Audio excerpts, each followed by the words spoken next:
So the issue of respect and dignity. Does your partner treat you with respect and dignity, both in public and in private? If your answer is yes, then that is excellent. But there are people who are not treated with dignity, and that is very absurd. In marriage, we should not look at each other, one being higher than the other. We should look at ourselves equal in responsibilities. The way how you talk to one another is very, very important.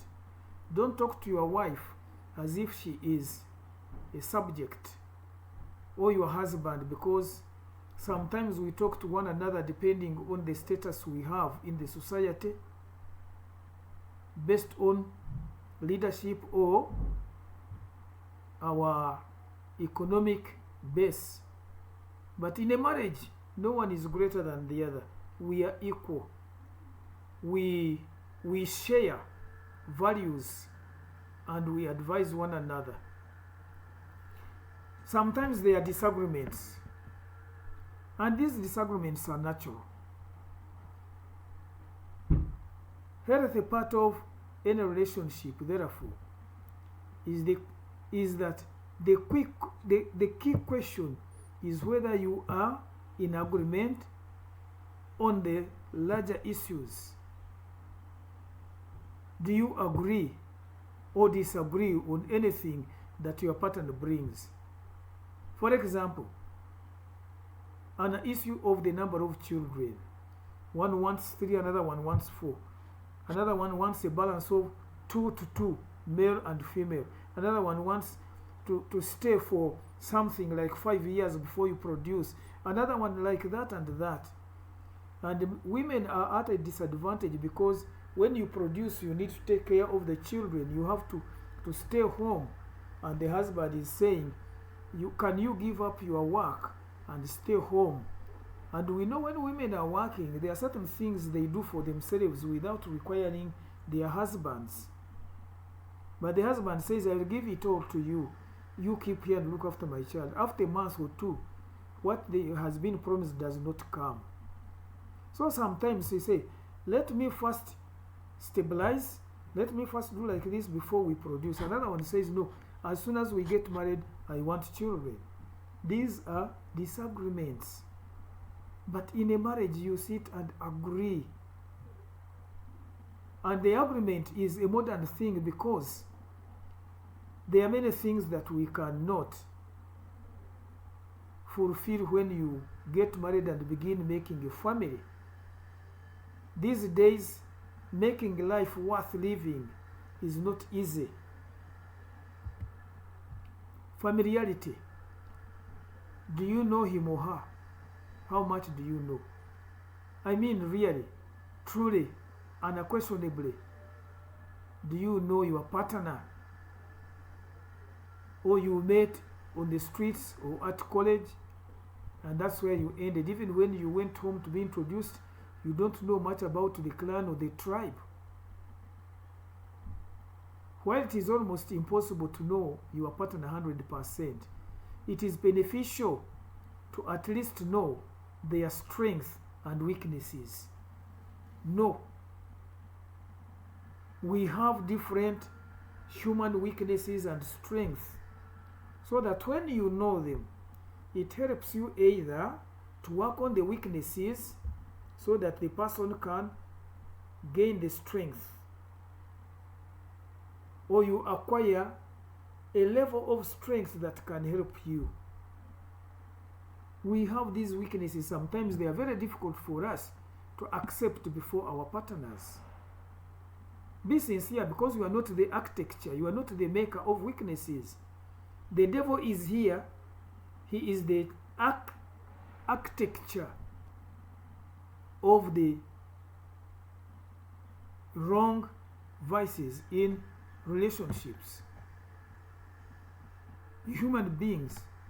So you accept and say, for me, because there are those which are uncontrollable, they may be genetic, like maybe being highly sexually wired. But when it is something like alcoholic or drugs, can you work on that? But even on this issue of being highly sexual active, you need to see, can your partner work on it? Can you bring it before God to control it? Because otherwise you find, if you don't know this weakness, and it is one of the great weaknesses that have spoiled marriages, the moment your partner is not there, you have to look for somebody who can tame your desire. Or when somebody goes, you think, that person has gone to have sex and whatever. So you know the person. I have used that one. Do you know your person very well? What about in terms of money? There are some people who cannot keep money. The way how they use it extravagantly. So all these are things that we talk about, of which fall under familiarity. Knowing the person more than the outside. You know your pattern inside out. Then communication. The way how we communicate. The way how I'm teaching you is not the way how I will be communicating with my wife. The way how you sit in the class and communicate with your friends is different. Lack of communication is perhaps the most dramatic problem of any relationship. Sometimes we look at things and keep silent. You don't want to speak because some of our partners are reactive. You talk and they react even when it is something you could have solved. You see? How do you communicate? Do you communicate in love? Or are you a person in communication you are criticizing, you are blaming? You tend to look at the failures of your partner. So, communications have many forms, from verbal to physical. There are some people who talk, there are some people who act by beating, for example. Some simple body language. When somebody speaks and you say, you feel, you shake your body in such a way, either it is responding negatively or positively. So there are many ways of communication, but that communication bring harmony. However, verbal communication is the most important. It is the most important. Speak your mind. Let your fellow partner know what is in your mind. And if it is something bad, likely to bring bad impression, you need to sort yourself how you can bring it out to your friend, to your partner, so that you are able to impress the person in a positive way rather than being negative.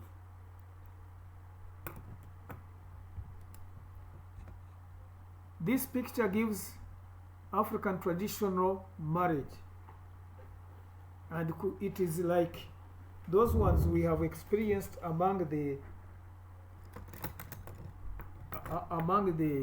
South Africans, because South Africans are the ones who celebrate marriage in this way. Also, you might be using a traditional marriage. Then here we see a woman with her husband on the side. I don't know whether that is a man, it is another woman. What are we trying to show here? That if you don't plan for the way how to bring children, you are going to burden your wife. The woman is still carrying a young child, but you can see she is pregnant. Meaning that as we enter marriage, we need to know how to deal with the issue of pregnancy. And we are having children here. Children also are showing a sign of how people treasured children because they were a source of labor. You can see they are washing clothes. When you have children at home, you know that most of the work is being accomplished. So having children in an African setting was also something that they thought was good. Bride price. When you are going to marry, in most of the cultures, you take bride price in form of animals like cows with goats accompanied by money. These days, people take the equivalent, that is in terms of cows. If they say bring 10 cows, each 10 is at 2 million, so you bring 20 million. Without any bride price, no marriage. And this has encouraged young men who have no wealth of any kind not to marry, or to marry in an illegal way, which has not been approved traditionally, which has not been approved by your religion, and which has not been approved by the government. But they are there, they are married. Eloping. So even chicken, like that big cock, was involved in giving bride wealth. So marriage was very important because it was a source of wealth, and children, as we had seen, children were a source of labor, security, and wealth. A person who has many children knows that most of the work is going to be done. A person who has many children, especially boys, he knows that there is security. A person who has many girls, he knows that there is wealth because they are going to bring bride wealth, which was very, very important. Then we look at polygamy was cherished because the more women you had, the more children you would have. Singleness was condemned. If you are single, my friend, you don't fit in the community, because it means you have denied your community, your society, your family continuation. If you are not married, you don't have children. So it was condemned. It was condemned. Therefore, we look at Christian marriage in this perspective.